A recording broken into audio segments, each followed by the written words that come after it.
Welcome to another episode of Dave Trippin', and we're going to talk about dating again because there's all these little nuances to the whole thing. We've been discussing, haven't we? Yes. Some of the other details that we might bring up. So we can kick it off right away. We were going to talk about one of the differences in just general femininity over here compared to when you're over in the West. And it's one of these leave it or take it kind of things, but I can see it appealing to a lot of males and maybe a lot of lesbians if they're into that too. I don't know. Even with guys that are into guys, you know, you've got the you've got the hyper-femininity includes the men. Yeah, here. it really does. Yeah. So I never thought about that. That's a good point. Yeah. So this whole thing, there's the theme. It's out of the rabbit's out of the hat now. It's hyper-femininity that you find here, and this goes to what is this? Isn't just dress. You wouldn't say that. No, it's not like, just dress. I mean, it's more just how they take care of themselves. Just how it's almost borderlining on the obsessive a little bit. It's kind of like I'm sure people can relate. They've had times in the West where maybe on a Sunday they haven't left the home, and then maybe they've just had kind of a duvet day with a partner. They haven't showered and they've just watched sloppy movies all day or something. You know, just something around something like that. Over here, that's just not going to happen because it's very rare. It's very rare. It's exceedingly rare. Exceedingly rare. Yeah. We will always shower, apply makeup, do the hair all the time. You know, my girlfriend actually told me something interesting about the masks. And obviously, I thought standardly when I came over here, the masks were purely they came around predominantly in the flu season. They were mostly worn by students, so they didn't miss important exams. I thought you meant like facial masks. Oh no, I meant the actual full-on masks. Yeah. And she, we went out to this the Combini once in Nagoya, and it was real early in the morning, and she hadn't applied any makeup, and she put a mask on, and she was completely healthy. And I asked her, I was like, "Why have you got a mask on?" And she went, "Oh, it's many Japanese women do it. They do it because they can't face going outside, bearing their true face." That's I've never heard that. That's wild. Yeah, okay. that's actually. So if you see, early in the morning, you might see a few girls sitting on or a few guys or whatever sitting on the tube or whatever, sitting on the train, and they'll all be wearing masks. It's not flu season. You know what? And now that you mention it, I've heard of guys doing this too. Guys who are self-conscious about their face. Yeah. I never even thought of that. That's wild. Yeah. So that's how. Now you could get a lot of hate on the video then, and you might say that Japanese people are overly obsessed with their looks. But I don't necessarily think that's what it is. I'm not sure it's like that. It's just a different appreciation of something, because you can still live this otherwise healthy lifestyle, but you just want to put on your best face when you're going out. It's just different. Yeah. It's just different. I don't think that's terribly unhealthy, unless you were actually like you had a true phobia of showing your face. Yeah, for sure. Which she wouldn't do it all the time. Oh right? No, and it was purely the fact of we're going to the Combini for 10 minutes. Yeah. I don't want to have to apply makeup. Sure. That's it. It was simple as that. And there's some girls that even find it cute. She was saying some of her friends actually find it's actually quite cute to go out of a mask. This is true. So this is another interesting. I guess we're just talking about like women and attractiveness here, but that's true. It's almost like there's this kind of mystique when somebody just is showing their eyes. You're like, what is behind that? It creates that sense, and that's another thing out here where if you're in a bar and you're flirting with a Japanese woman or a Japanese man or whatever floats your boat. Yeah. And over here, it's very kind of it's considered very attractive if the girl is very outwardly shy, will not give you eye contact, and maybe laughs a little bit. Looks very nervous, almost like. And I know when I first came over here, and like that was completely alien to me. I actually thought, oh my god, I'm like this rapscallion, and they'll hate me.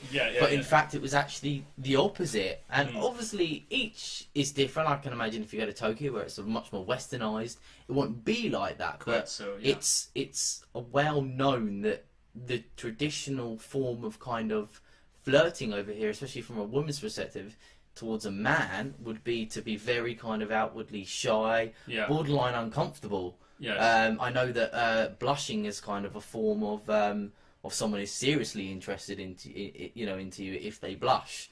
Is what my girlfriend was saying. So yeah, where that differs a hell of a lot from the West. Certainly from where I come from. I don't know about Canada, but sure, yeah. no, it definitely differs, and so you can see that hyper-femininity is affecting so many different things. Where it's like the mask, the different impressions of beauty, clothing, most obviously. I mean the kind of like the frilly socks, like you would see frilly socks and all these kind of outfits that almost borderline again on like kind of cartoonish. Yes. They're so feminine. Yes. But I'll admit some of these outfits they can look quite attractive. Yeah. I like kind of the hyper cute thing as well. So that's kind of cool. And as well, I've seen it. I know from obviously dating a Japanese girl. Not that I own any of this stuff myself, but I know that the underwear over here is like you just don't get your standard.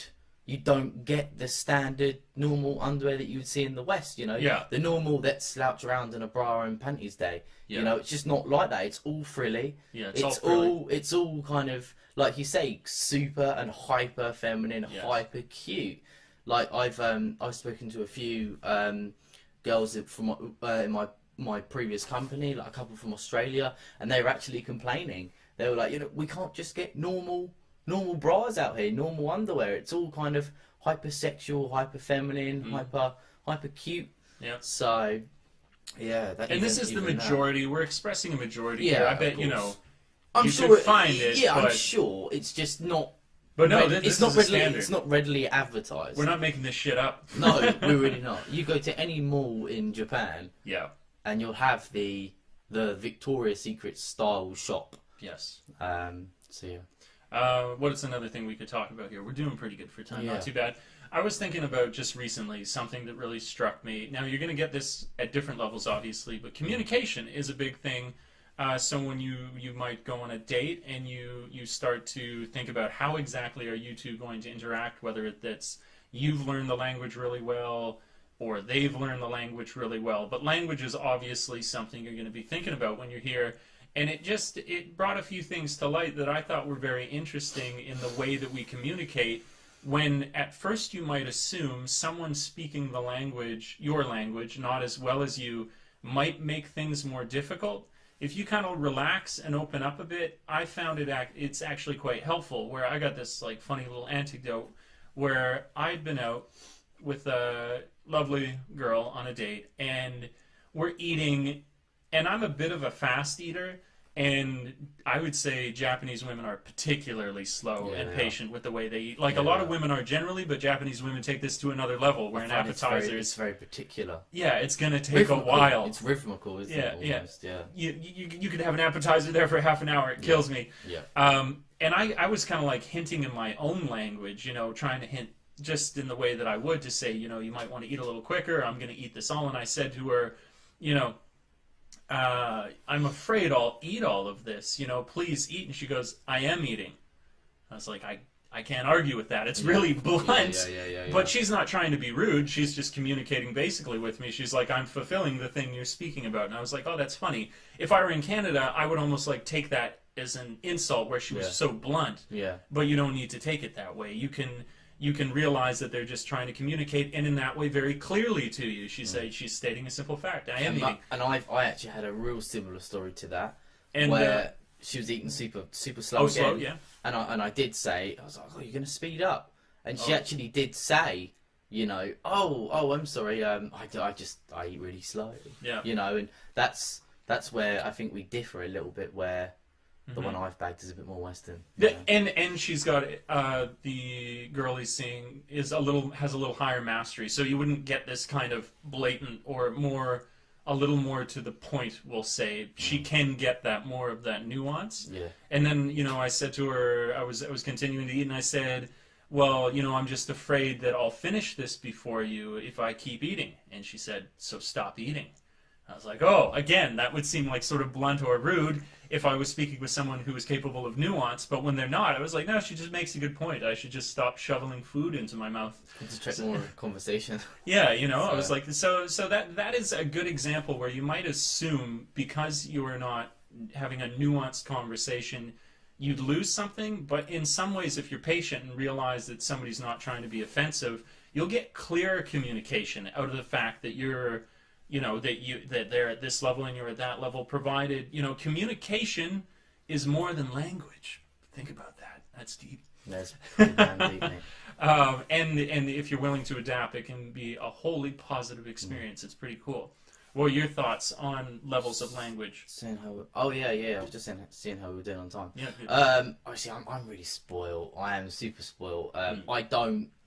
He's heard me speak to her on Skype before or She's over good. the phone, and I speak how I would speak to you guys. I don't mince the words. I don't simplify language. I use full speed, full colloquial. I use colloquial sayings, and that's to her credit that she understands that really. So I can't really add too much with regards to. But what does that create for you? Because she's so good at English. I suppose for me, it created one situation in the very kind of, I'm going to say not near future, in the near past. Does that make sense? Near past. Near past. Does that Yes. make sense?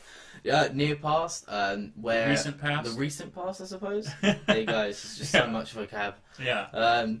In the recent past, where she kind of had a semi breakdown and was a little bit like, I can't do this. I can't focus the whole relationship on me speaking English, and it was a fair point. It was a bit of a bolt out the blue, but it was a fair point, and it gave me the kick up the arse I kind of needed to, because I became very lazy because I was able to coexist with Dave in an English bubble, and I only ever really required Japanese for my work, and then whenever I was with her, I was also able to coexist in an English bubble. So when we would be at restaurants, she would take full control. And now things are different, obviously I can order things a lot better. My Japanese has improved. It's coming up a hell of a lot now since when I first came here. So it's all good. But she recently came to me and she actually said, I feel like I've had a breakthrough with my English now, in the fact that I have the ability, like she said, she's been able to dream in English. That's wild. And I've always been able to. Whenever like someone said that to me, I would say that's a real big barometer of your fluency. If you're able to subconsciously dream in a foreign language. And she also said now she doesn't need that processing time to process the Japanese to English. She just knows. Yeah, that's impressive. So, which is super impressive. So, but it does show you this other thing where you might assume, because the partner that you're with is speaking the language really well, that you're home free. But then that could create a whole new set of expectations. So you're not just out of the weight woods. Around the neck that gets bigger and bigger and bigger and bigger, and you will be like me and fall into a trap. Like, this is great. Yeah, it's just I could be so lazy here. Yeah. I try to, again, communication is the key. This could be a theme for all relationships. Don't become a lazy panda. Just because we are a victim of comfort usually. Absolutely. Yeah. Absolutely. Well, that's pretty good. Chatty, you have anything else? Well, there was a few other topics, but I'm sure we can save them for other videos. That's true. Yeah, we won't kill you guys with like a half-an-hour video on dating in Japan. There's always room for more. Yeah. If you have any questions about dating in Japan, about teaching in Japan, about life, culture, the future, past, present, anything like that, just write us down in the comments below or in the information box. Send me an email. We've got, if you want to check out, Dean's got, I've mentioned in a couple of videos, he's got this wicked new camera. I'm always putting his Instagram down below if you want to check out some of the stuff. He was in, it was Nagoya and Kyoto recently. So he's got great shots up. Check that out too. But yeah, there'll be more videos to come. Like I say, if you got any questions, drop us a line. But until we meet again next time, this is Dean and Dave signing out. Peace. Peace.